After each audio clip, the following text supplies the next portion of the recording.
നമ്മൾ ജ്ഞാനത്തെക്കുറിച്ച് പറഞ്ഞുകൊണ്ടിരിക്കുകയാണ്, പഠിച്ചുകൊണ്ടിരിക്കുകയാണ്. ജ്ഞാനം എങ്ങനെ കിട്ടും എന്ന 7 കാര്യങ്ങൾ അടങ്ങുന്ന 5 വചനങ്ങളാണ് 11 മുതൽ 15 വരെയുള്ള വചനങ്ങൾ 6-ാം അധ്യായത്തിൽ. അതിനകത്ത് 11-ൽ വചനത്തിലൂടെ ജ്ഞാനം കിട്ടുമെന്ന് പറഞ്ഞു.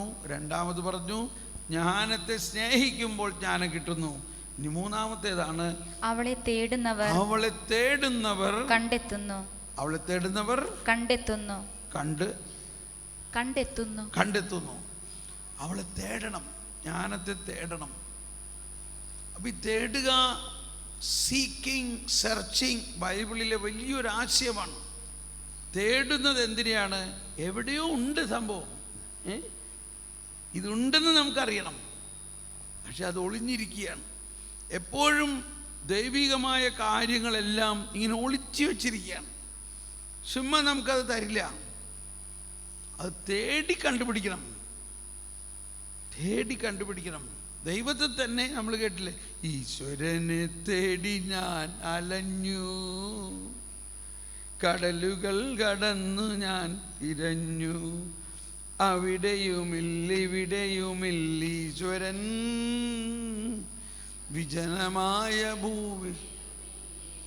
അങ്ങനെ തേടി തേടി തേടി അവസാനമെന്നിലേക്ക് ഞാൻ കടന്നു. കണ്ടോ, ലോകം മുഴുവനും തേടിക്കഴിഞ്ഞ അവസാനം എവിടെ കിട്ടി? നമ്മുടെ ഉള്ളിൽ തന്നെ. ഇതാണ് ദൈവാന്വേഷണത്തിൻ്റെ എല്ലാ അവസ്ഥ. എല്ലാവരും ദൈവത്തെ തേടി. അത് മനുഷ്യൻ്റെ അജ്ഞത കൊണ്ടാണ്. ദൈവം എവിടെയോ ഇരിക്കുന്ന ഒരു സംഭവമാണെന്ന് വിചാരിച്ച് തേടി തേടി തേടി തേടി അവസാനം ചെന്നപ്പോൾ എന്താ? അദ്ദേഹം നമ്മുടെ ഉള്ളിൽ തന്നെ ഇരിക്കുകയാണ്.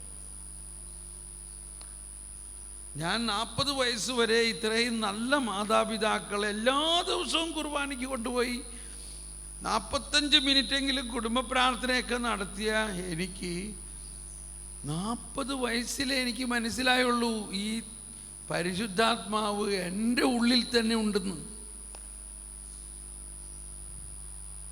എൻ്റെ ഉള്ളിൽ വസിക്കുന്നു, ഒരിക്കലും വിട്ടുപോകാത്ത രീതിയിൽ എൻ്റെ ഉള്ളിൽ വസിക്കുന്നു, എന്നേക്കുമായിട്ട് വസിക്കുന്നു.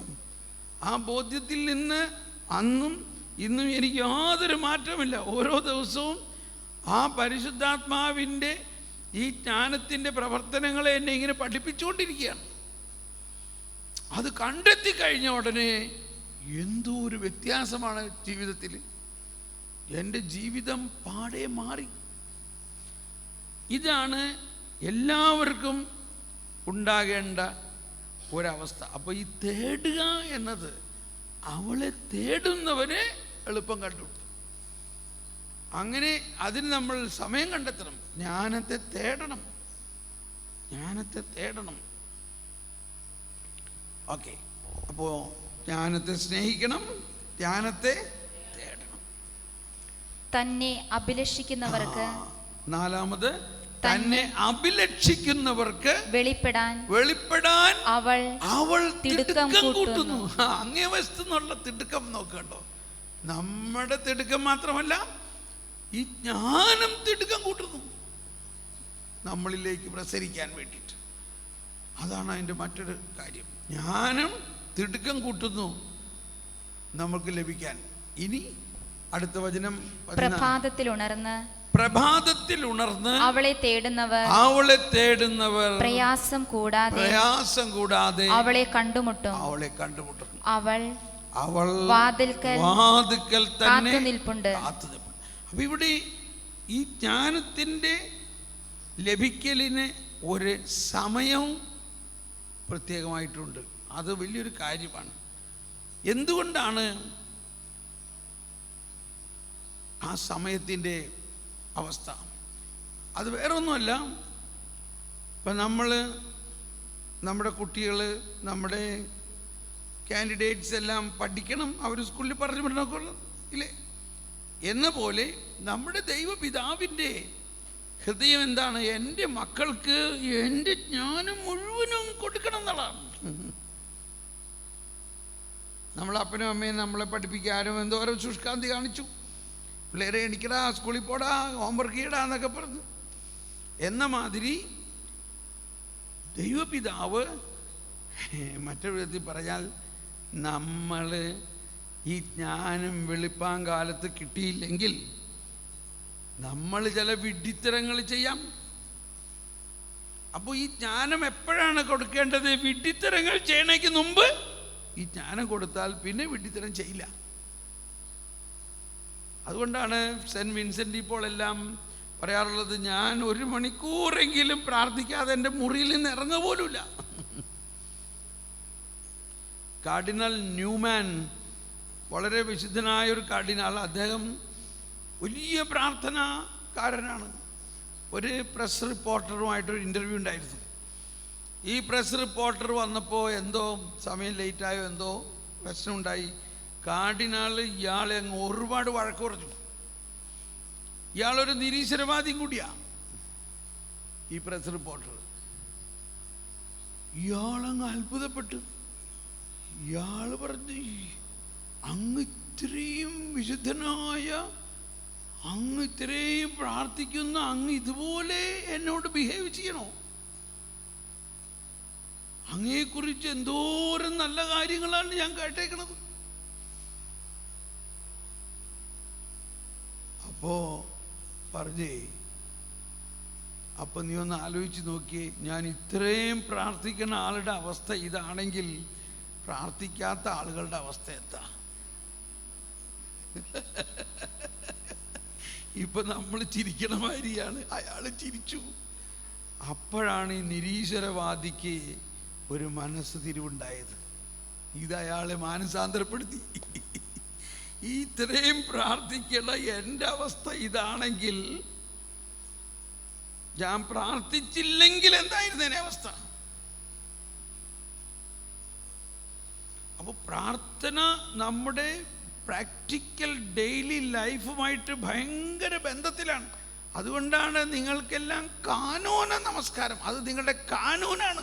എന്ന് പറഞ്ഞാൽ ഏറ്റവും വലിയ ഒരു തത്വമാണ് റിലീജിയസ് ലൈഫിൽ എഫക്റ്റീവായിട്ടുള്ള ഒരു വ്യക്തിപരമായ പ്രാർത്ഥന, എ ക്വാളിറ്റി പ്രയർ.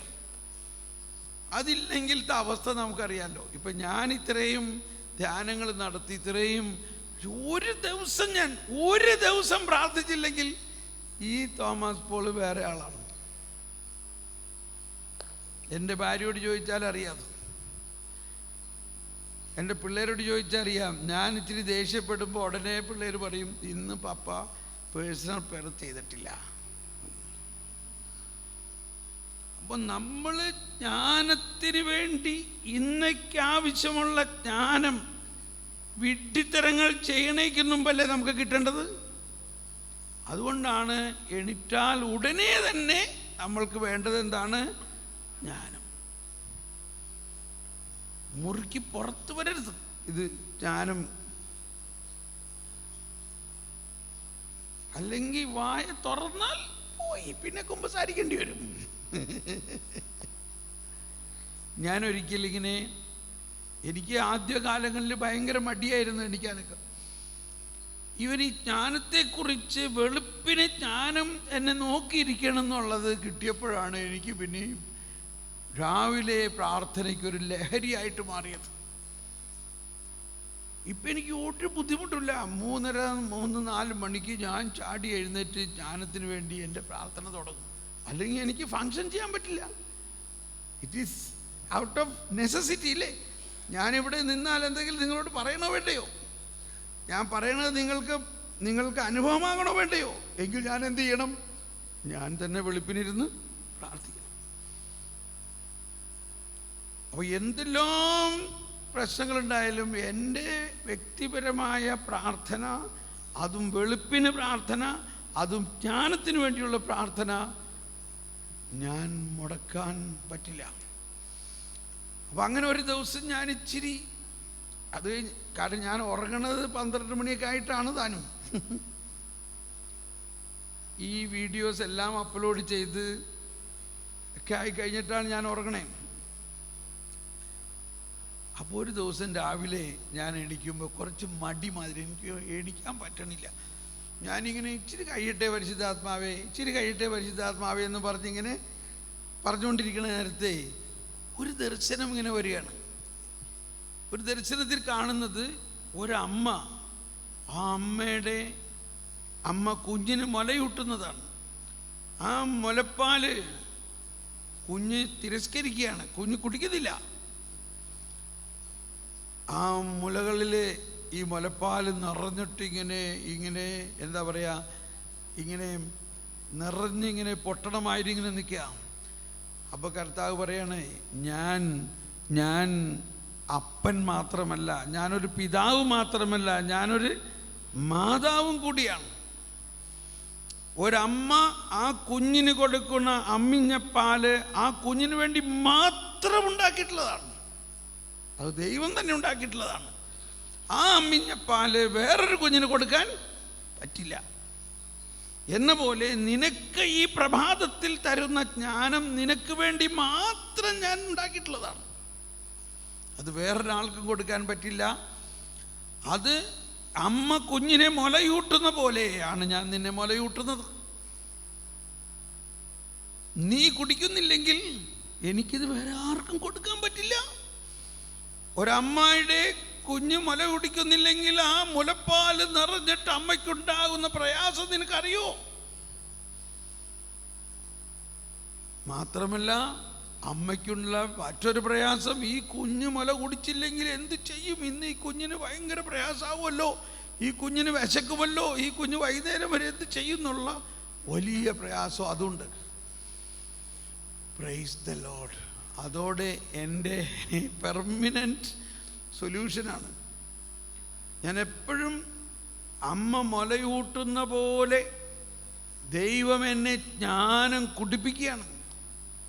ഇപ്പം ചിലവർക്ക് ദർശനത്തിൽ കിട്ടിയിട്ടുണ്ട്. ഞാൻ ഈ ക്ലാസ് എടുക്കണ നേരത്തൊക്കെ ഇവിടെ പ്രാർത്ഥിക്കുന്നവർക്ക് ദർശനം കാണുന്ന അവർ പറയാണ് മാതാവ് വന്നിട്ട് പാല് കുടിപ്പിക്കുകയാണെന്ന് തന്നെ. അതെല്ലാം ജ്ഞാനമാണ്. അപ്പോൾ അതിരാവിലെ തന്നെ കുടിക്കണം ഈ ജ്ഞാനം. ഇത് ദൈവപിതാവ് നമുക്ക് ഓരോരുത്തർക്കും വേണ്ടി പ്രത്യേകം ഉണ്ടാക്കിയിരിക്കുന്നതാണത്. പ്രത്യേകം. ഇപ്പോൾ ഒരു കന്യാസ്ത്രീ ആണെങ്കിൽ തന്നെയും എന്ത് അപ്പോസ്റ്റലേറ്റ് ആണ്. ഇപ്പോൾ സ്കൂളിൽ പഠിപ്പിക്കുന്ന ഒരു കന്യാസ്ത്രീ, അല്ലെങ്കിൽ ഒരു ഡോക്ടറായിരിക്കുന്ന ഒരു സിസ്റ്റർ, ഒരു നേഴ്സായിരിക്കുന്ന ഒരു സിസ്റ്റർ, ഒരു സുപ്പീരിയർ ആയിരിക്കുന്ന സിസ്റ്റർ, ഇവർക്ക് ഓരോരുത്തർക്കും വേണ്ട ജ്ഞാനം വ്യത്യസ്തമല്ലേ? അതാണ്. അത് ഭയങ്കരമാണത്. അപ്പം അതുകൊണ്ട് അതിരാവിലെ ദൈവം നേരിട്ട് നമ്മളിലേക്ക് ജ്ഞാനത്തെ തരുന്നതിനെ സ്വീകരിച്ചു കഴിഞ്ഞാൽ അന്നേക്ക് ആവശ്യമായിട്ടുള്ളതെല്ലാം ആയി. ഒരു ശക്തി നമ്മളിങ്ങനെ നയിച്ചുകൊണ്ടിരിക്കുന്നതായിട്ട് നമുക്ക് തോന്നും. നമ്മളല്ല ഒന്നും ചെയ്യുന്നത്, വേറെ ഒരു ശക്തി നമ്മളെ എല്ലാം ക്രമീകരിക്കപ്പെടുന്നു, എല്ലാം ഓട്ടോമാറ്റിക്കായിട്ട് സംഭവിക്കുന്നു. അത് ഭയങ്കര രസമാണ്. എന്നെ കണ്ടു, ഞാനൊന്നും ചിന്തിക്കുന്നില്ല. ഇവിടെ വന്ന് ഞാൻ എന്ത് പറയണമെന്ന് ഞാൻ ചിന്തിക്കുന്നേ ഇല്ല. ഞാനിവിടെ വരുമ്പോൾ പരിശുദ്ധാത്മാവ് തൻ്റെ ജ്ഞാനത്തിലൂടെ എൻ്റെ ഉള്ളിലൂടെ അങ്ങ് ചെയ്തുകൊണ്ടിരിക്കുകയാണ്. നമ്മുടെ ലൈഫ് ഭയങ്കര ഒരു ലളിതമാകും, വളരെ ഈസി ഗോയിങ് ആവും, ഒരു സ്ട്രെസ്സും ടെൻഷനും ഉണ്ടാവില്ല. പ്രഭാതത്തിൽ അവൾ വാതിക്കൽ കാത്തു നിൽക്കുന്നു. അവളിൽ ശ്രദ്ധയുറപ്പിക്കുന്നതാണ് വിവേകത്തിൻ്റെ പൂർണ്ണത. ഓക്കെ, ഇനി അപ്പോൾ അതിരാവിലെ ഈ ദിവസങ്ങളിൽ നിങ്ങൾക്കിത് നല്ല പരിചയമാക്കും. You will get use to it. അത് കഴിഞ്ഞ് ഇവിടെ നിന്ന് പോയി കഴിഞ്ഞാൽ നിങ്ങൾ ഇങ്ങനെ തന്നെ ആയിരിക്കും. പിന്നെ നിങ്ങൾക്കിത് മാറ്റാൻ പറ്റില്ല. നിങ്ങളുടെ കംപ്ലീറ്റ് മൈൻഡ്, നിങ്ങളുടെ സിസ്റ്റം ഈ ജ്ഞാനവുമായിട്ട് കോൺഫിഗർ ആവും. 5-ാം ദിവസം ആവുമ്പോഴേക്കും പിറ്റേ ദിവസം നിങ്ങൾ എണീറ്റാൽ നിങ്ങൾ എണീക്കും താനേ. ജ്ഞാനം നിങ്ങളെ ഉണർത്തും, നിങ്ങൾക്ക് ജ്ഞാനം ലഭിക്കും. നിങ്ങളിത് കഴിഞ്ഞാൽ നിങ്ങളുടെ ജീവിതം ജ്ഞാനത്താൽ നയിക്കപ്പെടുന്ന ഒരു ജീവിതം. അതാണ് പൗലോസ് പറഞ്ഞത്, പരിശുദ്ധാത്മാവിനാൽ നയിക്കപ്പെടുന്നവർ ദൈവമക്കളാണ്. അങ്ങനെ ദൈവത്തിൻ്റെ മക്കളായ നമ്മൾക്ക് ദൈവത്തിൻ്റെ ജ്ഞാനം നൽകിക്കൊണ്ട് ആ ജ്ഞാനം എല്ലാം ക്രമീകരിക്കുന്ന ഒരവസ്ഥ. ഇനി അടുത്ത പോയിന്റാണ് 15-ാമത്തെ വചനം, 6:15 എന്താ പറയണേ? അവളിൽ ചിന്തയുറപ്പിക്കുന്നതാണ്, അവളിൽ ചിന്തയുറപ്പിക്കുന്നതാണ് വിവേകത്തിന്റെ പൂർണ്ണത. അത് നമ്മൾ പറഞ്ഞു കഴിഞ്ഞല്ലോ, വിവേകത്തിന്റെ പൂർണ്ണത അവളുടെ കാര്യത്തിൽ. എല്ലാവരും ഏറ്റു പറഞ്ഞുകൊണ്ട്, അവളുടെ കാര്യത്തിൽ ജാഗരൂകതയുള്ളവൻ ദുഃഖവിമുക്തനാകും. കണ്ടോ, നമ്മളിൽ നൈരാശ്യം, ദുഃഖം, ഇതെല്ലാത്തിൻ്റെയും കാരണം ഈ ദൈവിക ജ്ഞാനം നിറയാത്തത് കൊണ്ടാണ്. ദൈവിക ജ്ഞാനം നിറഞ്ഞു കഴിയുമ്പോൾ നമുക്ക് എളുപ്പം കിടക്കുന്ന ഒരു കണക്കാണ്, ദൈവം അറിയാതെ ഒന്നും സംഭവിക്കില്ല. മനസ്സിലായോ? എളുപ്പം മനസ്സിലായോ ഇല്ലയോ? ദൈവം അറിയാതെ നമ്മുടെ ജീവിതത്തിൽ ഒന്നും സംഭവിക്കില്ല. എന്തെങ്കിലും സംഭവിച്ചു എന്ന് പറഞ്ഞുകൊണ്ട് നമ്മൾ കിടന്നിട്ട് കയറ് പൊട്ടിക്കേണ്ട ആവശ്യമില്ല. ദൈവം അറിഞ്ഞുകൊണ്ടാണ് പലതും സംഭവിക്കുന്നത്, എല്ലാം സംഭവിക്കുന്നത്. നോക്കൂ, 2 കുരുവികളെ കാണുന്നുണ്ടല്ലോ. കാണുന്നുണ്ട്.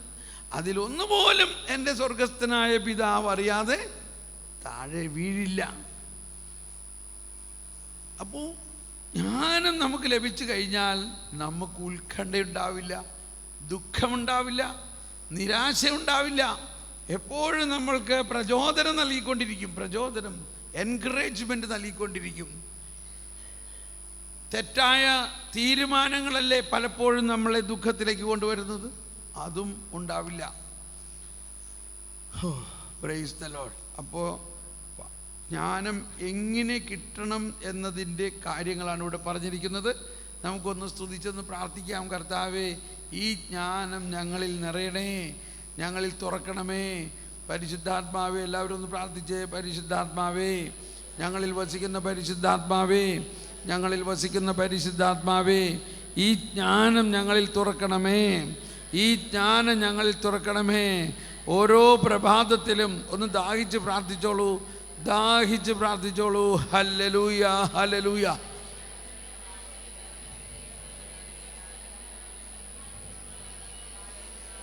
പരിശുദ്ധാത്മാവേ, ജ്ഞാനം ഞങ്ങളിൽ തുറക്കണമേ, ഈ ജ്ഞാനം ഞങ്ങളിൽ തുറക്കണമേ. Hallelujah, hallelujah. ജീവജലത്തിൻ അരുവിയായി നിറഞ്ഞ് കവിഞ്ഞൊഴുകണമേ. കൈയടിച്ച്.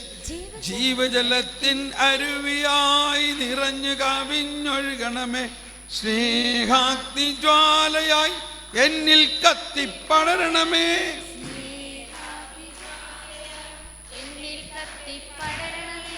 ജീവജലത്തിൻ അരുവിയായി നിറഞ്ഞു കവിഞ്ഞൊഴുകണമേ. ജീവജലത്തിൻ അരുവിയായി നിറഞ്ഞു കവിഞ്ഞൊഴുകണമേ. സ്നേഹാഗ്നി ജ്വാലയായി എന്നിൽ കത്തിപ്പടരണമേ. സ്നേഹാഗ്നി ജ്വാലയായി എന്നിൽ കത്തിപ്പടരണമേ. ജീവജലത്തിൻ അരുവിയായി നിറഞ്ഞു കവിഞ്ഞൊഴുകണമേ. ജീവജലത്തിൻ അരുവിയായി നിറഞ്ഞു കവിഞ്ഞൊഴുകണമേ. സ്നേഹാഗ്നി ജ്വാലയായി എന്നിൽ കത്തിപ്പടരണമേ. സ്നേഹാഗ്നി ജ്വാലയായി എന്നിൽ കത്തിപ്പടരണമേ. Price the Lord. ഒരു ചെറിയ ഹിന്ദി പാട്ട് പാടാൻ തോന്നാണ്, ബോറടിക്കണ്ടാവൂലേ നിങ്ങൾക്ക് ജ്ഞാനത്തെക്കുറിച്ച് കേട്ട് കേട്ട്? ഒരു ചെറിയ ഹിന്ദി പാട്ട് ഇത് പാടണം. ജബ് സെ പ്യാരാ യേശു ആയാ മേരാ ജീവൻ ബദൽ ബദൽ ഗയാ. ജബ് സെ പ്യാരാ യേശു ആയാ മേരാ ജീവൻ बदल बदल गया. जब से प्यारा यीशु आया मेरा जीवन बदल बदल गया. മാറി മാറി എൻ്റെ ജീവൻ ആകെ മാറി. ഇത്രയും ഹിന്ദി പഠിച്ചിട്ടില്ലേ? എനിക്ക് ഹിന്ദിയിൽ ഒരിക്കലും ഞാൻ പാസ്സായിട്ടുണ്ടായിരുന്നില്ല സ്കൂളിൽ പഠിച്ചപ്പോൾ. പക്ഷേ ഇപ്പോൾ ഹിന്ദിയിലാണ് എനിക്ക് കൂടുതൽ അഭിഷേകം. കണ്ടോ, ഹിന്ദിയിൽ എന്നും എനിക്ക് ലോവസ്റ്റ് മാർക്കായിരുന്നു. निंगलका हिंदी हमारा राष्ट्रभाषा है, इसलिए आप हिंदी में बात करना चाहिए, हिंदी सीखना चाहिए. हिंदी में ओके जब से प्यारा यीशु आया मेरा जीवन बदल बदल गया, जब से मैंने उसे पाया मेरा जीवन बदल बदल गया, जब से प्यारा यीशु आया मेरा जीवन बदल बदल गया, जब से मैंने उसे पाया मेरा जीवन बदल बदल गया।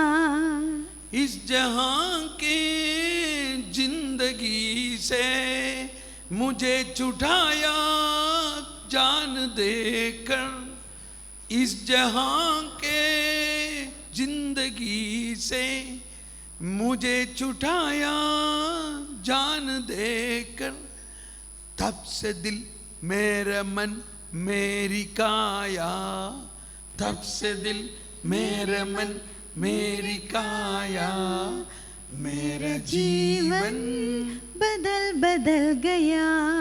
ഈ ജീവിതത്തിൻ്റെ അവസ്ഥയിൽ നിന്നും ഈശോ എന്നെ രക്ഷിച്ചു. അപ്പോൾ മുതൽ തബ് സെ ദിൽ, എൻ്റെ മനസ്സ്, തബ് സെ ദിൽ മേരാ മൻ, എൻ്റെ ആത്മാവ്, എൻ്റെ മനസ്സ്, മേരി കായ, കായ എന്ന് പറഞ്ഞാൽ എൻ്റെ ശരീരം, ആത്മാവ് മനസ്സ് ശരീരം പൂർണ്ണമായിട്ട് രൂപാന്തരപ്പെട്ടു. ജബ് സെ പ്യാരാ യേശു ആയാ मेरा जीवन बदल बदल गया, जब से मैंने उसे पाया मेरा जीवन बदल बदल गया.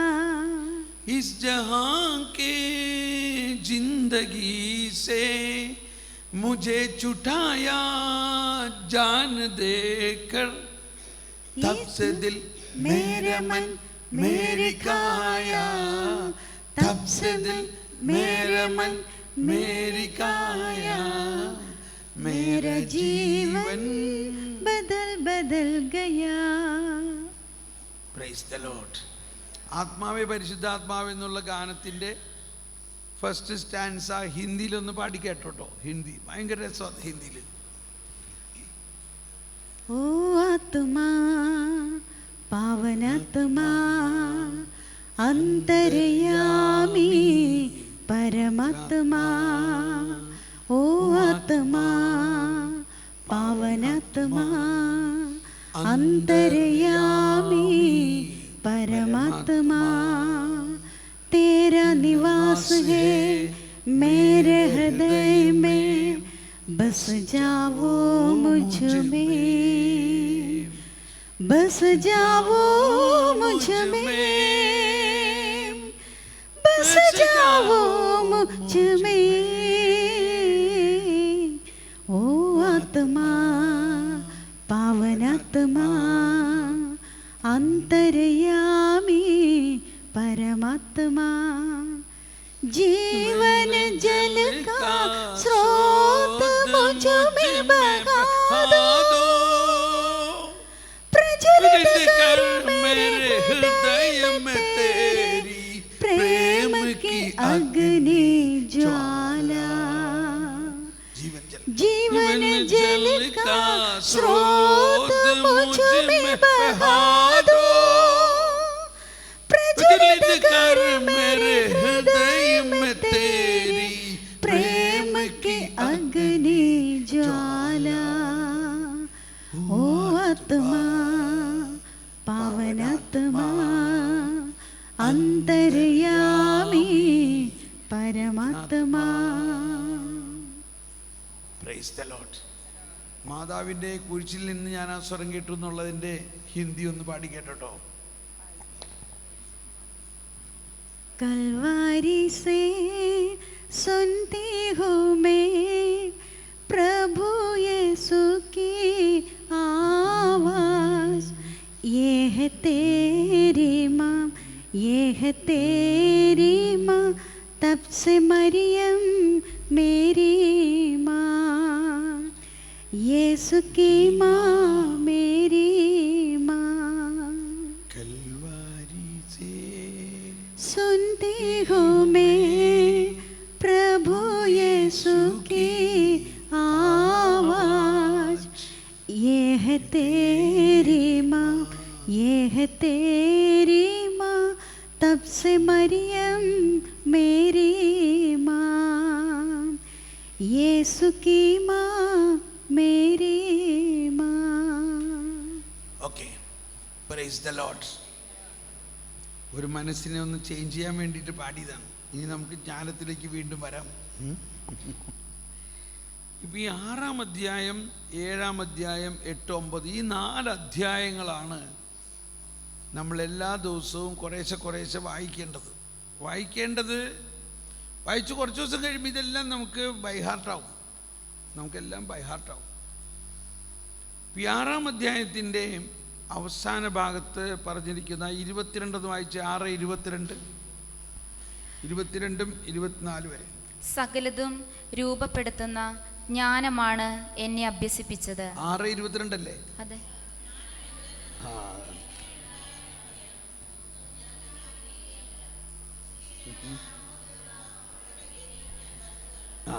ജ്ഞാനം എന്തെന്നും എങ്ങനെയുണ്ടായെന്നും പറയാം.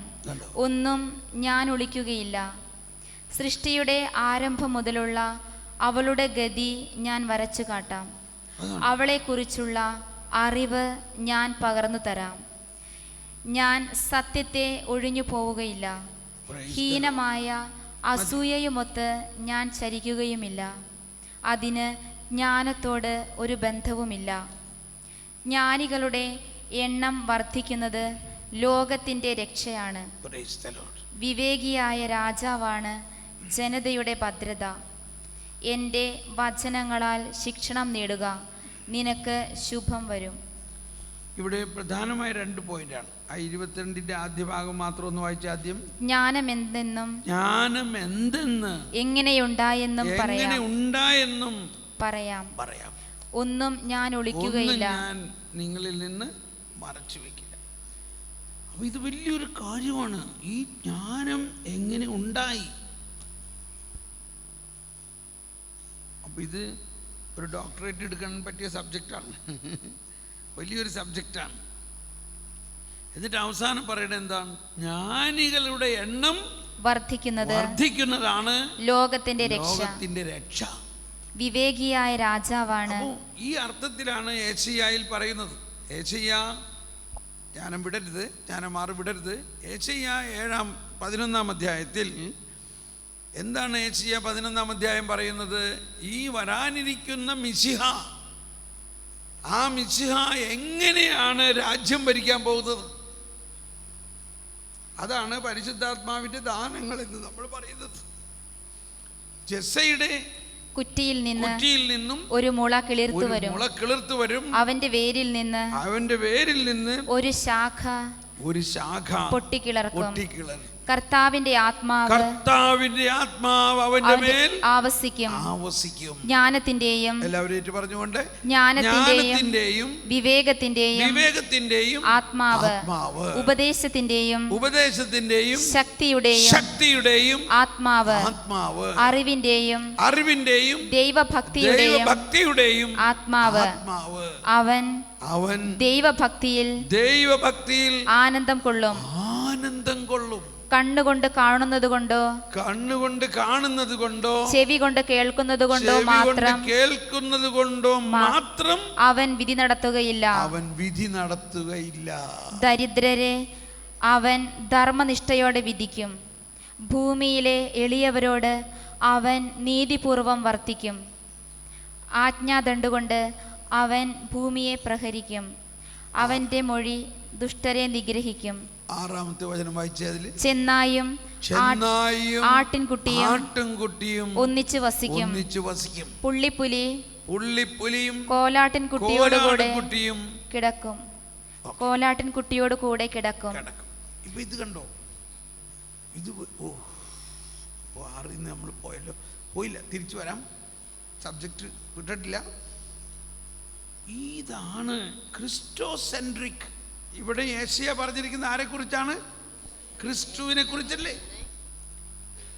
ഇതാണ് നമ്മുടെ പരിശുദ്ധാത്മാവിൻ്റെ ദാനങ്ങളുടെ നിദാനമായിട്ടുള്ള ഒരേ ഒരു വചനം, വേറെ ബൈബിളിൽ വേറെ എങ്ങും ഇതുപോലൊരു വചനമില്ല, ഒരു പ്രവചനമില്ല. ഉണ്ടോ? കർത്താവിൻ്റെ ആത്മാവ് അവൻ്റെ മേലുണ്ടാകും. ആരുടെ മേലുണ്ടാകും? ഈ വരാനിരിക്കുന്ന മിശിഹായുടെ മേൽ.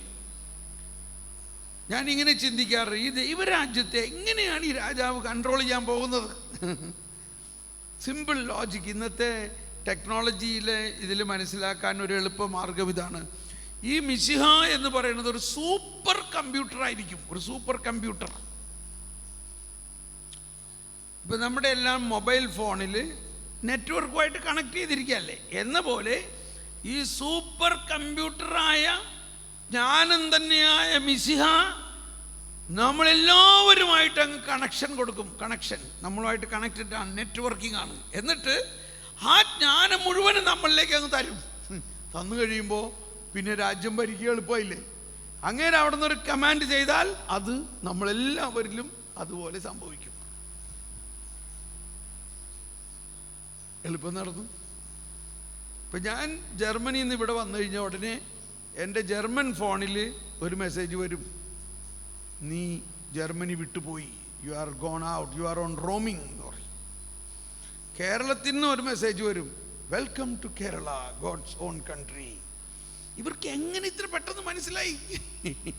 എന്തുകൊണ്ടാണ്? We are connected to a network. അപ്പോൾ നിങ്ങൾ ഫോൺ കൊണ്ട് എവിടെ പോയോ ഉടനെ അതിനകത്ത് മെസ്സേജ് വരും, നിങ്ങൾ കേരളം വിട്ടു, യു ആർ ഓൺ റോമിങ്, സൂക്ഷിക്കണം. എന്ന പോലെ ഈ സ്വർഗീയ മഹാരാജാവ് ആവുന്ന സൂപ്പർ കമ്പ്യൂട്ടർ, ജ്ഞാനം, അറിവ്, വിവേകം, ദൈവഭയം ഇതെല്ലാം നിറഞ്ഞു നിൽക്കുന്ന ആ സൂപ്പർ കമ്പ്യൂട്ടറുമായിട്ട് നമ്മളെ കൗതാശികമായിട്ട് ജ്ഞാനസ്നാനത്തിലൂടെയും തൈരലേപനത്തിലൂടെയും അങ്ങ് ലിങ്ക് ചെയ്തിരിക്കുകയാണ്, സിങ്ക് ചെയ്തിരിക്കുകയാണ്, കണക്ട് ചെയ്തിരിക്കുകയാണ്. ഈ സ്വർഗീയ മഹാരാജാവ് എന്ത് ചിന്തിക്കുന്നുവോ അതോടനെ നമ്മളും ചിന്തിക്കപ്പെടുന്നു, നമ്മളിലേക്ക് വരുന്നു. ഇപ്പൊ രാജ്യം ഭരിക്കാൻ എളുപ്പമാവോ ഇല്ലയോ? എളുപ്പമാവോ? അങ്ങനെയാണ് ദൈവരാജ്യത്തിൻ്റെ ഭരണം. ആ ഭരണത്തിൻ്റെ ഒരു ഭയങ്കര കോൺട്രാസ്റ്റ്, വൈരുദ്ധ്യമാർന്ന കാര്യമാണ് ഇവിടെ പറഞ്ഞിരിക്കുന്നത്. ഈ രാജാവിൽ എന്തുണ്ടായിരിക്കും? കർത്താവിൻ്റെ ആത്മാവ് അവൻ്റെ മേൽ ആവസിക്കും. ആ ആത്മാവിൻ്റെ പ്രത്യേകത എന്താണ്? ജ്ഞാനത്തിന്റെയും വിവേകത്തിന്റെയും ആത്മാവ്. ഉച്ചത്തിൽ പറഞ്ഞേ, ജ്ഞാനത്തിന്റെയും വിവേകത്തിന്റെയും ആത്മാവ്, ഉപദേശത്തിന്റെയും ശക്തിയുടെയും ആത്മാവ്, അറിവിന്റെയും ദൈവഭക്തിയുടെയും ആത്മാവ്. ആക്ച്വലി ഞാൻ ഈ ജ്ഞാനം എന്ന് പറയുമ്പോൾ വാസ്തവത്തിൽ it is A family of all other gifts. നമ്മൾ ഈ ജ്ഞാനത്തിൻ്റെ വലിയൊരു പാക്കറ്റ് നമുക്ക് കിട്ടി ഗിഫ്റ്റായിട്ട്. ഗിഫ്റ്റ് എന്ന് പറഞ്ഞാൽ ഒരു പാക്കറ്റല്ലേ, അതിപ്പോഴും തുറന്നിട്ടില്ല. ജ്ഞാനസ്നാനത്തിൽ കിട്ടിയ ആ പെട്ടി ചിലപ്പോൾ തുറന്നിട്ടില്ല. തുറന്നു നോക്കുമ്പോഴെന്താണ്, അയ്യോ ഇതിനകത്ത് തിളങ്ങുന്ന പല പല വേറെ പാക്കറ്റുകൾ. അത് ഓരോന്നും തുറക്കുമ്പോഴാണ് ഈ പറഞ്ഞ മറ്റു വരങ്ങളെല്ലാം അതിനകത്തുള്ളത്. വിവേകം, അറിവ്, ബുദ്ധി, ധൈര്യം, ദൈവഭയം, ആലോചന, ഇതെല്ലാം ഇതിൻ്റെ അകത്ത് തന്നെയുണ്ട്. Price the Lord. ഒന്ന് കൈവീശി കാണിച്ചേ, ഹല്ലേലൂയ. ജബ്സെ പ്യാരാ യേശു ആയാ മേരാ ജീവൻ ബദൽ ബദൽ. ഓക്കെ, അല്ലെങ്കിൽ നമ്മുടെ മറ്റേ പാട്ട് പാടിയോ?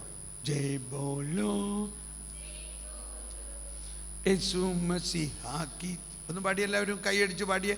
ജയ് ബോലോ യേശു മസീഹാ കി ജയ് ബോലോ, ജയ് ബോലോ യേശു മസീഹാ കി ജയ് ബോലോ, ജയ് ബോലോ യേശു മസീഹാ കി ജയ് ബോലോ. Praise the Lord. ഒരു വീട്ടിൽ ചെന്നപ്പോൾ അവിടുത്തെ ഒരു കൊച്ചു ചെറുക്കൻ ഇങ്ങനെ കാണിക്കാൻ തുടങ്ങി. അപ്പോൾ അവരൊക്കെ ചിരിക്കുകയാണ്. അപ്പോൾ എനിക്ക് മനസ്സിലായി ഇവനകത്ത് ഈ പാട്ട് പാടി കേട്ടിട്ട്. അപ്പോൾ അവർ പറയാണ് ബ്രദറിൻ്റെ ധ്യാനം ഇവിടെ എല്ലാ ദിവസവും രാവ് മുതൽ പകലിങ്ങനെ ഇട്ടുള്ളൂ. ഇവന് ഏറ്റവും ഇഷ്ടമുള്ളത് ഈ പാട്ടാണ്, ജയ് ബോലോ ജയ് ബോലോ. Praise the Lord. വേറെ ഒരു പാട്ട് ഞാൻ പാടാറുണ്ട്, അതിങ്ങനെയാണ്, wisdom knowledge understanding love joy peace. Wisdom knowledge understanding love joy peace. പാടിയ wisdom knowledge understanding love joy peace. Wisdom no. ഈ പിള്ളേരെയും കൊണ്ടൊരു അമ്മ വന്നു, എൻ്റെ ബ്രദറെ ഈ പിള്ളേർ ഒന്നും പഠിക്കണില്ല, ഈ പിള്ളേർ പ്രാർത്ഥിക്കണില്ല, എന്ത് ചെയ്യണമെന്ന് അറിഞ്ഞൂടാ. ഈ പിള്ളേരെ ഇരുത്തിയിട്ടാണ് ഈ പറയണത് കേട്ടോ. അവർക്കങ്ങ് ഭയങ്കര പ്രയാസമായി. അവരെ വെച്ചും കൊണ്ട് അമ്മ അവരെ ഇതെപ്പറ്റി ഇതുപോലെ കമൻറ്റ് ചെയ്യണത്. അപ്പോൾ ഞാൻ പറഞ്ഞു, ഓ കുഴപ്പമൊന്നുമില്ല, നീ ഇഞ്ഞു പാടാ മോളെ, മോളെ എൻ്റെ എനിക്കൊന്നും കുഴപ്പമൊന്നുമില്ല എന്ന് പറഞ്ഞു. അപ്പോൾ ഞാൻ അമ്മയോട്, നീ വിഷമിക്കൊന്നും വേണ്ട, ഞാനൊരു പ്രാർത്ഥന പഠിപ്പിച്ചു തരാമെന്ന് പറഞ്ഞു, നീ ഇത് പ്രാർത്ഥിക്കുക. എന്നിട്ട് ഞാൻ എഴുന്നേറ്റ് നിന്ന് ഡാൻസൊക്കെ ചെയ്യിപ്പിച്ചു ഇവരെ കൊണ്ട്. Wisdom knowledge understanding love joy piece. അതവർക്ക് ഇഷ്ടമായി, അവരെൻ്റെ കൂടെ ഡാൻസ് ചെയ്യാൻ തുടങ്ങി. Wisdom knowledge understanding love joy peace. Wisdom knowledge understanding love joy piece. ഇത് നിങ്ങൾ ചെയ്തൂടെ? ഇത് ഞങ്ങൾക്ക് ചെയ്യാം, ഇതൊരു പ്രാർത്ഥനയാണ്. ആണോ അല്ലയോ? Fill me Lord, fill me wisdom knowledge understanding love. ഇപ്പം നിങ്ങൾക്ക് ഇങ്ങനെയൊക്കെ ചെയ്യാട്ടോ. ഡോർമെട്രിയിലാണെങ്കിൽ സൂക്ഷിക്കണം, ഒറ്റയ്ക്കുള്ള മുറിയിലാണെങ്കിൽ എഴുന്നേറ്റ് നിന്ന് ഒന്ന് ചാടി തുള്ളി ചാടിയൊക്കെ ഇങ്ങനെയൊക്കെയാണ് ഞാൻ പ്രാർത്ഥിക്കുന്നത്. Wisdom knowledge understanding love joy peace. Fill me fill me fill me fill me wisdom knowledge understanding love joy. Praise the Lord. അപ്പോൾ ഈ wisdom knowledge understanding, the gifts of the Holy Spirit, ഇതാണ് ഈ മിശിഹ കൊണ്ടുവരുന്നത് എന്ന് ഏശയ്യായിൽ പറഞ്ഞിരിക്കുന്ന പ്രവചനം. അപ്പം ആ പ്രവചനത്തിൻ്റെ പൂർത്തീകരണമാണ് ഈശോ വന്നിട്ട് പറയാണ്, കർത്താവിൻ്റെ ആത്മാവ് എൻ്റെ മേലുണ്ട്. ആ പ്രവചനത്തിൻ്റെ പൂർത്തീകരണമാണ് ഈശോ സ്വർഗത്തിലേക്ക് പോകും പറഞ്ഞത്, നിങ്ങൾ ആരും പട്ടണം വിട്ട് പോകരുത്. കർത്താവിൻ്റെ വാഗ്ദാനമായ പരിശുദ്ധാത്മാവിനെ ലഭിക്കുന്നത് വരെ ആരും പോകരുത്. നിങ്ങൾ പോയിട്ടൊന്നും ചെയ്യാൻ പറ്റില്ല, നിങ്ങൾ ഇവിടെ തന്നെ തങ്ങും. പന്തക്കുസ്തായിലൂടെ വന്നപ്പോൾ ഇതാണ് വന്നത്, wisdom knowledge understanding love joy peace. Wisdom knowledge understanding love joy piece. കണ്ടോ, പന്തക്കുസ്തായ്ക്ക് അവർ പരിശുദ്ധാത്മാവോട് നിറഞ്ഞപ്പോൾ ഈ ഒരു വേലക്കാരിയുടെ മുമ്പിൽ വെച്ച് പോലും യേശുവിന് സാക്ഷ്യം പറയാൻ സാധിക്കാതിരുന്ന പത്രോസ് ആയിരക്കണക്കിന് ആളുകളുടെ മുമ്പിൽ എഴുന്നേറ്റ് നിന്ന് ധൈര്യപൂർവം ദൈവത്തിൻ്റെ ജ്ഞാനം പ്രഘോഷിക്കാൻ തുടങ്ങി. Wisdom knowledge understanding love joy peace. Wisdom knowledge understanding. ഇത് കിട്ടിക്കഴിഞ്ഞപ്പോൾ ആ ആദ്യത്തെ സമൂഹത്തിലുണ്ടായിരുന്ന പ്രത്യേകത എന്താ? അവരുടെ സമ്പത്തെല്ലാം വിറ്റ് ഒരുമിച്ചില്ലാ ദരിദ്രർക്കും കൊടുത്തു. അവർക്ക് ദരിദ്രരായി ആരും ഉണ്ടായില്ല. ഇങ്ങനൊരു വചനമുണ്ട് ബൈബിളിൽ ഇല്ലേ? അവർ ദരിദ്രരായ ആരും ഉണ്ടായിരുന്നില്ല. കാരണം അവർ അത്രയും സ്നേഹം കൊണ്ട് നിറഞ്ഞു. അവർക്കുള്ളതെല്ലാം വിറ്റ് എല്ലാവരും ഒരുമിച്ച് പങ്കിപ്പോൾ നമ്മളെല്ലാവരും ഒരു കൂട്ടരാണ്. നമ്മളെല്ലാവരും യേശുവിൻ്റെ ആൾക്കാരാണ്. നമ്മൾ സഹോദരി സഹോദരന്മാരാണ്. എനിക്ക് കുറെ കൂടുതലുണ്ടാവണം, നിനക്കില്ല എന്നുള്ള വരരുത്. Wisdom knowledge understanding love joy piece. കണ്ടോ, സ്നേഹം. പള്ളി പറഞ്ഞാൽ മതി, ഇതൊക്കെ പള്ളി പറഞ്ഞാൽ മതി ഇല്ലേ? നമ്മുടെ ഇടവകയിൽ എന്താ അവസ്ഥ പറയണ്ട. വലിയ ധനികരായിട്ടുള്ള ആളുകളുണ്ട്, എന്നാൽ ചെറ്റക്കുടിലിൽ ഒരു വീടില്ല. പ്രസവിക്കാൻ ഒരു പ്രസവത്തിന് പോലും ആശുപത്രി പോകാൻ കാശില്ലാണ്ട്.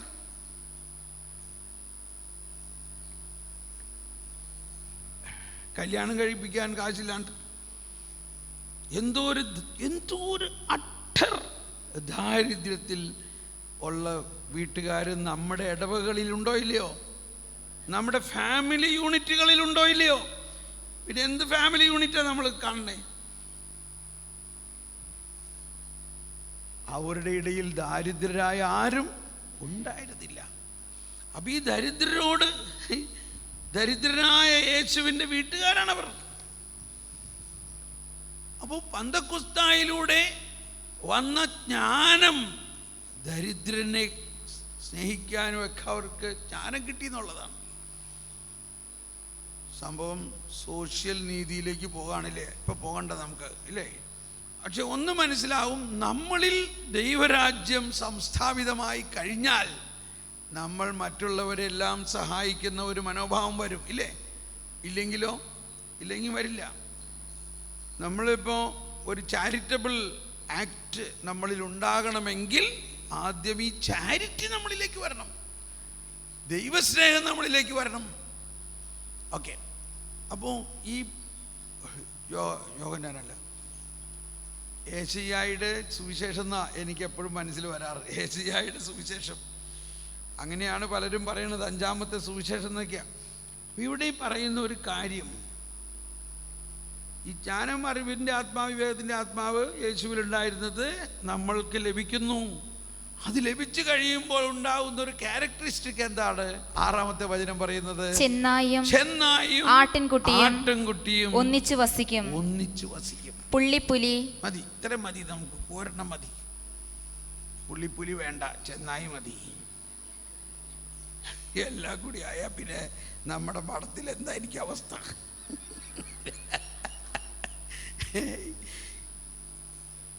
ഈ വചനത്തിൻ്റെ ആസ്പദമാക്കിയിട്ടാണ് ഈശോ അപ്പസ്തോലന്മാർക്ക് ആദ്യത്തെ അവരുടെ സെൻഡിങ് ഓഫ്, ആദ്യം തന്നെ അവരെ അയച്ചപ്പോൾ പറഞ്ഞത്, നിങ്ങളെ ചെന്നായ്ക്കളുടെ നാട്ടിലേക്ക് കുഞ്ഞാടിനെ പോലെ അയക്കുകയാണ്.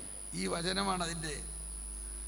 കണ്ടോ എന്താ പറഞ്ഞിരിക്കുന്നത്? ചെന്നായിയും ആട്ടുംകുട്ടിയും ഒന്നിച്ച് വസിക്കും. എങ്ങനെയാണെങ്കിൽ wisdom, knowledge, understanding, love, joy, peace. Wisdom, knowledge, understanding, love, joy, peace. ഇതുണ്ടെങ്കിൽ ചെന്നായിയും ആട്ടിൻകുട്ടിയും ഒന്നിച്ച് വസിക്കും. എന്നോട് ക്ഷമിക്കണം കേട്ടോ, ഞാൻ നിങ്ങൾ ആരെയും കണ്ടിട്ടല്ല പറയണേ. ആരാണ് ചെന്നായി, ആരാണ് ആട്ടിൻകുട്ടിന്ന് നമ്മുടെ കമ്മ്യൂണിറ്റിയിൽ തന്നെ ചിലപ്പോൾ നമ്മൾ കാണുന്നുണ്ടോ ഇല്ലയോ? കാര്യം സീരിയസ് ആയില്ലേ? ഒരു ദിവസം ചെന്നായി ആണെങ്കിൽ അടുത്ത ദിവസം ഇയാൾ ആട്ടിൻകുട്ടിയാ. പക്ഷെ എന്താണ് അതിൻ്റെ അർത്ഥം? എന്തിനാണ് ഈശോ ഈ ചെന്നായിക്കളുടെ നാട്ടിലേക്ക് നമ്മൾ ആട്ടിൻകുട്ടിയെ പോലെ അയക്കുന്നത്? ആട്ടിൻകുട്ടിയെ ചെന്നായി കടിച്ചു കീറി തിന്നോ ഇല്ലയോ? തിന്നോ? തിന്നില്ല. എന്തുകൊണ്ട്? അങ്ങനെ തിന്നാൻ വേണ്ടി നമ്മളെ വിടുവോ? ഇതൊക്കെയാണ് നമുക്ക് ജ്ഞാനം കിട്ടുമ്പോൾ ഉണ്ടാകേണ്ട അണ്ടർസ്റ്റാൻഡിങ്. കർത്താവ് പറയാണ്, നിങ്ങളെ ചെന്നായ്ക്കളുടെ നാട്ടിലേക്ക് ആട്ടിൻകുട്ടീനെ പോലെ അയക്കുകയാണെന്ന് പറഞ്ഞാൽ അവർ പോകുമോ? പക്ഷെ അയച്ചു. അപ്പം എന്താണ് അവിടെ മനസ്സിലാക്കേണ്ടത്? ഞാൻ നേരത്തെ പറഞ്ഞു, ഈ ഒരുപാട് വചനങ്ങളിൽ കുറച്ച് ചേർക്കാനുണ്ട്, ചേരുമ്പടി ചേർക്കാനുണ്ട്. ചിലതൊന്നും അവിടെ പറഞ്ഞിട്ടില്ല മനഃപൂർവ്വം, അതവിടെ ഒളിച്ചു വെച്ചിരിക്കുകയാണ്. അതാണ് വെളിപ്പെടുത്തി കിട്ടേണ്ടത്. ചെന്നായ്ക്കളുടെ നാട്ടിലേക്ക് ആട്ടിൻകുട്ടിയെ പോലെ അയക്കുക എന്ന് പറഞ്ഞാൽ ഈ അയച്ചവൻ ആട്ടിൻകുട്ടിയുടെ അകത്തുണ്ട്. ആരാണ് അയച്ചവൻ? ഈശോ. ഈശോ ആരുടെ കൂടെയുണ്ട്? ഈശോ ആട്ടിൻകുട്ടിയുടെ കൂടെയാണോ ചെന്നായിയുടെ കൂടെയാണോ? ആട്ടിൻകുട്ടിയുടെ കൂടെ.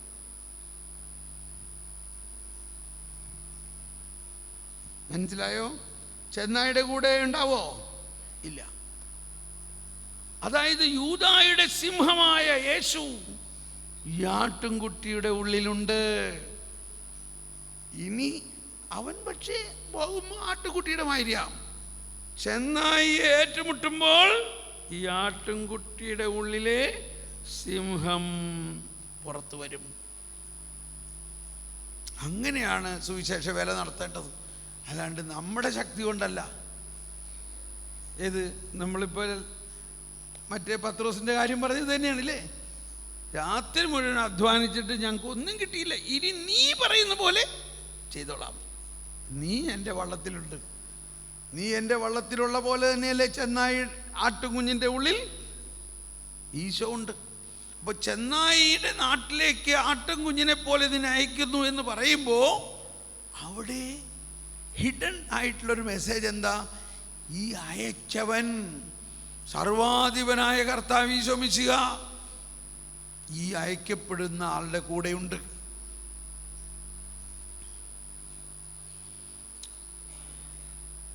അങ്ങനെയുള്ള ഒരു രാജ്യമാണ് ഈ വിഭാവനം ചെയ്തിരിക്കുന്നത്.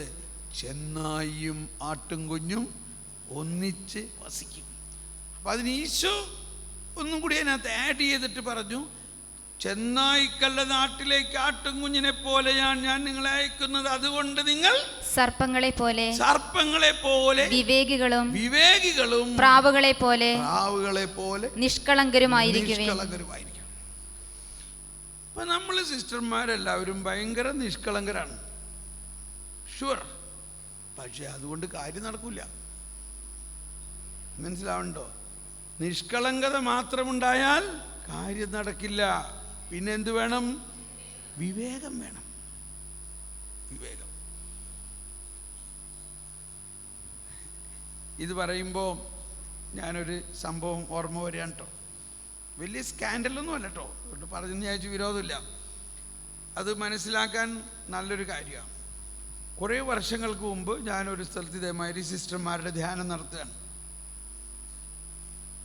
അപ്പോൾ ധ്യാനം തുടങ്ങി ഇതേമാതിരി അന്നും ഈശോനെ എഴുന്നള്ളിച്ച് വെച്ച് പ്രാർത്ഥനയുണ്ട് പിന്നിൽ. അപ്പോൾ ഒരു ക്ലാസ് കഴിഞ്ഞു ഞാൻ കുറച്ച് നേരം പ്രാർത്ഥിക്കാൻ ചാപ്പലിലേക്ക് ചെന്ന വഴി ഒരു സിസ്റ്റർ ഓടി വന്നിട്ട് വാവിട്ട് കരയാണ്, തോമസ് പോളേ വായിക്കണേ എന്ന് പറഞ്ഞു. ഞാൻ പറഞ്ഞു, അയ്യോ ധ്യാനം തുടങ്ങിയല്ലേ ഉള്ളൂ.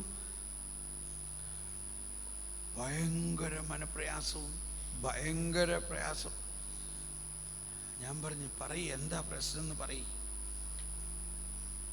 അപ്പോൾ കുറേ കരയിലൊക്കെ ആയി. അപ്പോൾ അങ്ങനെ പറയാൻ തുടങ്ങി സിസ്റ്റർ പറഞ്ഞു, ഞാൻ ഒരു ഡോക്ടറേറ്റൊക്കെ എടുത്ത് ഇന്ന കോളേജിലെ പ്രിൻസിപ്പളാണ്, പക്ഷേ എനിക്കൊരു അബദ്ധം പറ്റി. ഞാൻ പറഞ്ഞു, ഒന്നുകൊണ്ട് വിഷമിക്കേണ്ട, കർത്താവിൻ്റെ മണവാട്ടിമാർക്ക് ഇങ്ങനെയൊക്കെ അബദ്ധം പറ്റിയാൽ കർത്താവ് തന്നെ സഹായിക്കും, അതുകൊണ്ട് വിഷമിക്കൊന്നും വേണ്ട എന്ന് പറഞ്ഞു. അപ്പോൾ അവർ പറഞ്ഞ ഇതാണ്, കോളേജിൽ അഡ്മിഷന് വന്ന ഒരു ക്യാപ്റ്റൻ കൊമ്പമീശയൊക്കെയുള്ള ഒരാളാണ്. ഇയാൾ ഭയങ്കര സുന്ദരനാണ്. ഇയാൾ പറഞ്ഞു, സിസ്റ്റർ ഇത്രയും സുന്ദരിയായ സിസ്റ്റർ ജീവിതകാലം മുഴുവനും ഇതിൻ്റെ അകത്തിരിക്കേണ്ട എന്താ ആവശ്യം? ഞങ്ങളെപ്പോലെയുള്ളവരുടെ കൂടെ പുറത്ത് വന്ന് ജീവിക്കണം. ഇങ്ങനെയെല്ലാം പറഞ്ഞ് ഇയാൾ ഈ സിസ്റ്ററിനെ സ്വാധീനിച്ചു. അങ്ങനെ സിസ്റ്റർ മഠം വിട്ട് ഇയാളുടെ കൂടെ വിവാഹം കഴിച്ച് പോകാമെന്ന് തീരുമാനിച്ചു. അങ്ങനെ തീരുമാനിച്ച് ഇന്ന ദിവസം മഠം വിട്ട് പോകാമെന്ന് തീരുമാനിച്ചു. മഠം വിടുന്നു, പ്രിൻസിപ്പൽഷിപ്പ് ഇതെല്ലാം വിട്ട്. ഇയാളാണെങ്കിൽ 2 കുട്ടികളുള്ള ഒരാളാണ്, ഭാര്യയും കുട്ടികളുള്ള ആളാണ്, ഒരു പഞ്ചാബിയാണ്. അപ്പോൾ സിസ്റ്ററിന് ഒരു ബുദ്ധി വന്നു. ഇത് ഞാനിങ്ങനെ മഠമൊക്കെ വിട്ട് പോയിട്ട് ഇയാളെങ്ങാനും കല്യാണം കഴിച്ചില്ലെങ്കിലോ, അതുകൊണ്ട് ഇയാളുടെ അടുക്കൽ നിന്ന് എഴുതി മേടിക്കണം കല്യാണം കഴിക്കുമെന്ന്. ഇയാൾക്ക് ഫോൺ ചെയ്ത് പറഞ്ഞു. അപ്പോൾ അയാൾ പറഞ്ഞു, അതിനെന്താ, നമ്മൾ തീരുമാനിച്ചിരിക്കുന്ന കാര്യമല്ലേ, ഉടനെ തന്നെ എഴുതി തരാം, ഞാനൊരു മുദ്ര പേപ്പറിൽ എഴുതി തരാമെന്ന് പറഞ്ഞു. അങ്ങനെ വരണ വഴിക്ക് ഒരു കോർട്ട് പേപ്പർ മുദ്രക്കടലാസ് എണിച്ചുകൊണ്ട് വന്നിട്ട് ഇയാൾ ആ മുദ്രക്കടലാസിൽ എഴുതി കൊടുക്കുകയാണ്, ഞാൻ ഇന്നയാള് ക്യാപ്റ്റൻ, ഇന്നയാള് സിസ്റ്റർ, ഇന്നയാളെ ഈ കോളേജിൽ നിന്ന് വിട്ടു പോരുമ്പോൾ കല്യാണം കഴിച്ചോളാം എന്ന് ഹിയർ ബൈ അണ്ടർടേക്ക്. ഇത് കഴിഞ്ഞപ്പോൾ ഇയാൾ പറഞ്ഞു, ഇനി സിസ്റ്ററും എഴുതിക്കോ, ഞാൻ ഇങ്ങനെ ഇന്നയാളെ കല്യാണം കഴിക്കാമെന്ന് എഴുതി. അപ്പോൾ ഒത്തു കല്യാണം കഴിഞ്ഞു അവിടെ. നല്ല കാര്യമാണല്ലോ. സിസ്റ്റർ എഴുതി, I sister so and so member of this congregation and principal living this will come out and marry so and so, signed.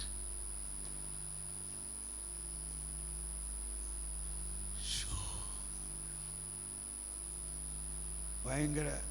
ഇനി അവിടെ മടത്തി പോയി പറഞ്ഞിട്ട് അങ്ങ് പോകാം. ഈ കടലാസ് ഇയാളുടെ കയ്യിൽ നിന്ന് മടത്തി ചെന്നപ്പോൾ അവിടെ ആൾക്കാരുടെ സിസ്റ്റേഴ്സ് എല്ലാം പാക്ക് ചെയ്ത് എവിടെയോ പോകുന്നു. നിങ്ങളെവിടേക്കാണ് പോണേ? ഹേയ്, തോമസ് പോളിൻ്റെ ധ്യാനമുണ്ട്, വിശുദ്ധീകരണ ധ്യാനം. സിസ്റ്റർ വരുന്നുണ്ടോ? ആഹാ, അത് നല്ലൊരു കാര്യമാണല്ലോ. ഞാൻ ഏതായാലും ഒരു പുതിയ ജീവിതത്തിലേക്ക് തുടങ്ങുമ്പോൾ ഒരു നല്ല ധ്യാനമൊക്കെ കൂടി തുടങ്ങണതാണ് നല്ലത്. ആശ്വാസമായില്ലേ? അപ്പോൾ മദറിനോട് പോയി ചോദിച്ച്, മദർ സമ്മതിക്കുകയാണെങ്കിൽ അത് ദൈവഹിതമായിട്ട് തീരുമാനിക്കാമെന്ന് മദറിനോട് പോയി ചോദിച്ചപ്പോൾ മദർ പറഞ്ഞു, പോയിക്കോ, നല്ല ധ്യാനമാണ്. ആ അസിസ്റ്റൻ്റ് പ്രിൻസിപ്പലിനെ എല്ലാ കാര്യങ്ങളും ഏൽപ്പിച്ചിട്ട് നിങ്ങൾ പോയിക്കോളാൻ പറഞ്ഞു. ഉടനെ പെർമിഷൻ. അങ്ങനെ ഇയാളെ വിളിച്ചിട്ട് പറഞ്ഞു, അതെ ഞാൻ ഏതായാലും കല്യാണം കഴിക്കാൻ പോകല്ലേ, അതുകൊണ്ട് ഒരു ധ്യാനമൊക്കെ കൂടി ഒരുങ്ങിയിട്ട് അതുകൊണ്ട് ഒരാഴ്ചയും കൂടി എനിക്ക് സമയം തരണം എന്ന് പറഞ്ഞു. ആ ഓൾറൈറ്റ് എന്ന് പറഞ്ഞു. അങ്ങനെ ധ്യാനം കൂടാൻ വന്ന് ആദ്യത്തെ ക്ലാസ് കേട്ട വഴി മനസ്സിലായി, എൻ്റെ കർത്താവേ എന്തോ ഒരു തെറ്റാണ് ഞാൻ ചെയ്തതെന്ന് മനസ്സിലായി. ജ്ഞാനം, പരിശുദ്ധാത്മാവ് ബോധവും ബോധ്യം എല്ലാം കൊടുത്തു. പക്ഷേ ഞാൻ പറഞ്ഞു, അപ്പം ഇപ്പം എന്താ തീരുമാനിച്ചേക്കണത്? അയ്യോ, ഞാൻ എൻ്റെ ഈശോനെ വിട്ട് എങ്ങും പോവില്ല. Price the Lord. പിന്നെ ഇപ്പം എന്താ പ്രശ്നം? പോകണ്ട. അല്ല, മുദ്രപത്രത്തിൽ എഴുതി കടലാസ് അയാളുടെ അടുത്തിരിക്കുക. ഞാൻ ഇയാളെ കല്യാണം കഴിച്ചോളാമെന്ന് മുദ്രപത്രത്തിൽ എഴുതി കൊടുത്ത കടലാസ് ഇവരൊക്കെ ഈ സംഭവം പേപ്പറിലൊക്കെ ഇട്ടാൽ ഭയങ്കര പ്രശ്നമുണ്ട്. അതിനൊക്കെ ഇവർ മടിക്കാത്തവരാണ്. സിസ്റ്റർ ഇങ്ങനെ നിന്ന് വിറയ്ക്കാണ്. ഈ സ്ഥലത്തെ ഏറ്റവും വലിയ കോളേജ്, ഏറ്റവും വലിയ കോൺഗ്രിഗേഷൻ, അതിലേറ്റവും പേര് കേട്ട ഒരു സിസ്റ്റർ, ഒരു ഡോക്ടർ, പ്രിൻസിപ്പൽ,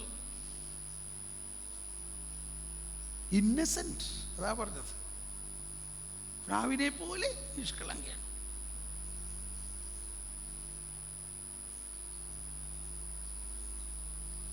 അയാള് ഇത് പേപ്പറിലിടും. ഞാൻ ഇയാളോട് പറയുകയാണെങ്കിൽ ഇയാൾ ആകെ വയലൻ്റ് ആവും. പിന്നെ അയാൾ നമുക്കെതിരെ എന്തെങ്കിലും ചെയ്യും. ഇങ്ങനെയുള്ള ഭയമാണിപ്പോൾ. കർത്താവിനെ വിടില്ല എന്നുള്ള കാര്യം തീരുമാനിച്ചു, പോകില്ല എന്നുള്ളത് തീരുമാനിച്ചു. ജ്ഞാനത്തിൻ്റെ ആദ്യ ക്ലാസ്സിൽ തന്നെ ഈ ബോധ്യം കിട്ടി. ദൈവത്തിൻ്റെ സ്തുതി. ഇത് ഞാൻ പറയുന്നത് ഇനി എന്ത് സംഭവിച്ചു എന്നുള്ളതൊന്ന് കേട്ടോട്ടോ. അപ്പോൾ ഞാൻ പറഞ്ഞു, നമുക്ക് പ്രാർത്ഥിക്കാം. ഈശോയെ, ഞങ്ങൾ ഇങ്ങനെയൊക്കെ ചില വിഡ്ഢിത്തരങ്ങൾ ചെയ്യുമെന്ന് നിനക്കറിയാലോ. അതുകൊണ്ട് നീ സഹായിക്കണം. ഞങ്ങൾ എന്ത് തെറ്റ് ചെയ്താലും നീ ഞങ്ങളെ സഹായിക്കും എന്നെല്ലാം പറഞ്ഞ് പ്രാർത്ഥിച്ചു. സിസ്റ്റർ ഇങ്ങനെ സാഷ്ടാംഗം വീണ് കിടക്കുകയാണ്, ഭയങ്കരമായിട്ട് വിറയ്ക്കാണ്. സഭയിൽ എമ്പാടും വലിയൊരു കോളിളക്കം ഉണ്ടാകാവുന്നൊരു സാഹചര്യമാണ്.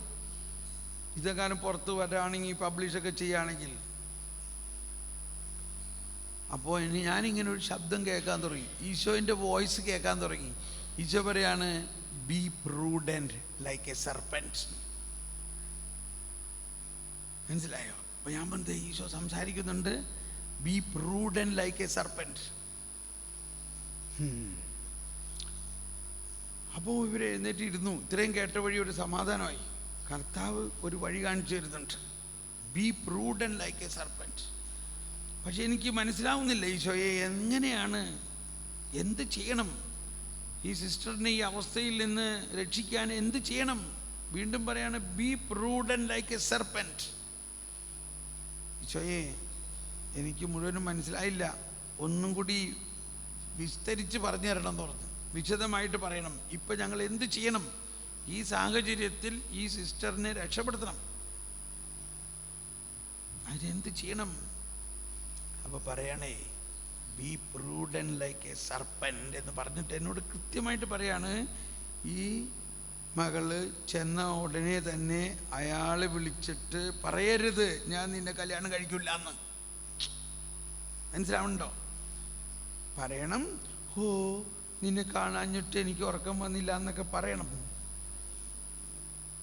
എന്നിട്ട് അവനോട് പറയണം, നീ വേഗം എന്നെ കാണാൻ വായോ, വരുമ്പോൾ ആ കടലാസും കൊണ്ടുവരാൻ പറയണം. ഏത് എഴുതി കൊടുത്ത കടലാസ് അത് ഇങ്ങോട്ട് കൊണ്ടുവരാം. സീരിയസ് ആയിട്ടൊന്നുമില്ല, നീ വരുമ്പോൾ അത് കൊണ്ടുവരാൻ പറഞ്ഞു.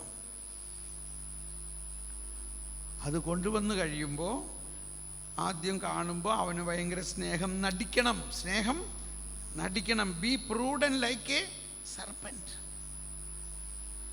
സ്നേഹം നടിച്ച് ആ കടലാസ് വാങ്ങി, ഇതൊക്കെ എന്നോട് പറഞ്ഞു തരികയാണ്. ആ കടലാസ് വാങ്ങി മേശയുടെ അകത്ത് വെച്ച് പൂട്ടി താക്കോല് മാറ്റി വെക്കണം. എന്നിട്ട് അയാളോട് വിവരം പറയണം. സ്നേഹിത, ഇങ്ങനെ പറയണം, നിന്റെ വിവാഹ ജീവിതം ഞാൻ മുഖാന്തരം നശിക്കാൻ പാടില്ല. You have your wife and children. I love you like A sister. You are my brother. God bless you. You can go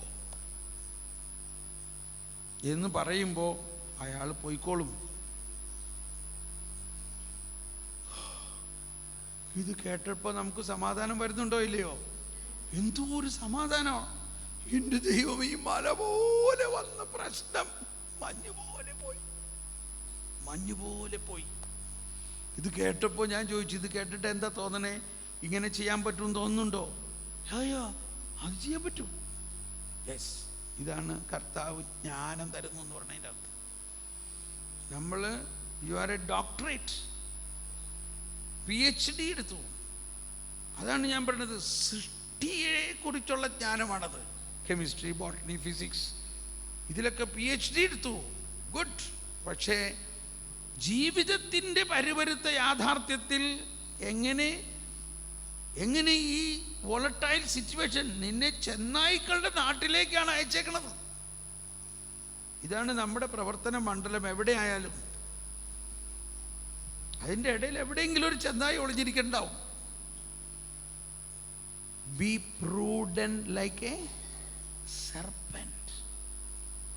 B innocent like a dove. ഒരു പ്രാവിനെ പോലെ നിഷ്കളങ്കയായാൽ മാത്രം പോരാ. പ്രത്യേകിച്ച് ഈ കാലഘട്ടത്തിൽ എല്ലായിടത്തും ചെന്നായികൾ ഇങ്ങനെ ഇരിക്കുകയാണ്, കുഞ്ഞാടിൻ്റെ വേഷം ധരിച്ചുകൊണ്ട്. അവിടെ എങ്ങനെ നമുക്ക്, അവിടെയാണ് ജ്ഞാനം. സിസ്റ്റർ ഭയങ്കര സമാധാനമായി ധ്യാനം കൂടി. അത് കഴിഞ്ഞ് എന്നോട് ഭയങ്കര താങ്ക്സ് ഒക്കെ പറഞ്ഞു. പക്ഷേ എനിക്ക് ഭയങ്കര ആകാംക്ഷയായിരുന്നു ഇത് സംഭവിച്ചതൊന്ന് മനസ്സിലാക്കാൻ. ഞാൻ പ്രാർത്ഥിച്ചുകൊണ്ടിരുന്നു. എന്നിട്ട് ഞാൻ പറഞ്ഞു, സിസ്റ്റർ ഇത് സംഭവിച്ച് കഴിയുമ്പോൾ എനിക്കൊരു കത്ത് എഴുതിയാൽ നന്നായിരിക്കും എന്ന് പറഞ്ഞു. അപ്പോൾ ഞാനന്ന് ബോംബെയിൽ താമസിക്കുന്നത്. ഞാൻ അത് കഴിഞ്ഞ് വേറെ ഒരു സ്ഥലത്തൊരു ധ്യാനം ഉണ്ടായിരുന്നു. അതെല്ലാം കഴിഞ്ഞൊരു 10 ദിവസം കഴിഞ്ഞ് വീട്ടിൽ ചെന്നപ്പോൾ already there was a letter. അവിടെ ഒരു എഴുത്തുണ്ടായിരുന്നു ഈ സിസ്റ്ററിൻ്റെ.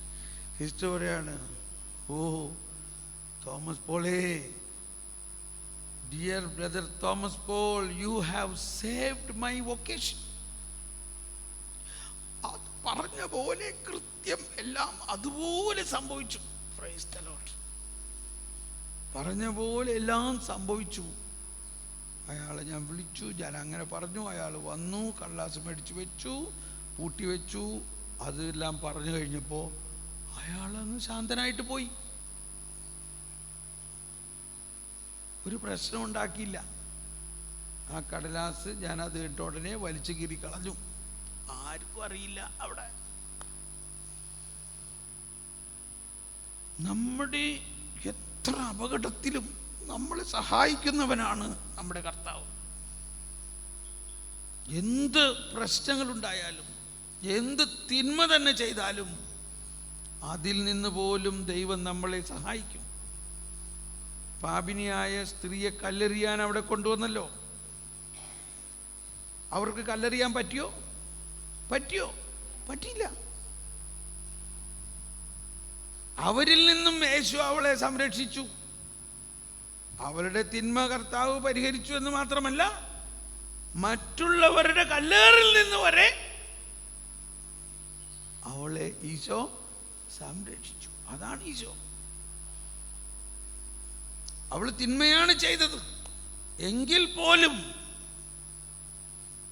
യേശുവിനെ സംരക്ഷിക്കാനുള്ള അധികാരമുണ്ട്, അവകാശമുണ്ട്, ജ്ഞാനമുണ്ട്. അപ്പം നമ്മുടെ ജീവിതത്തിൽ നമ്മൾ തെറ്റുകൾ ചെയ്തു പോകാം. പക്ഷേ അപ്പോഴും നമ്മളെ സഹായിക്കാൻ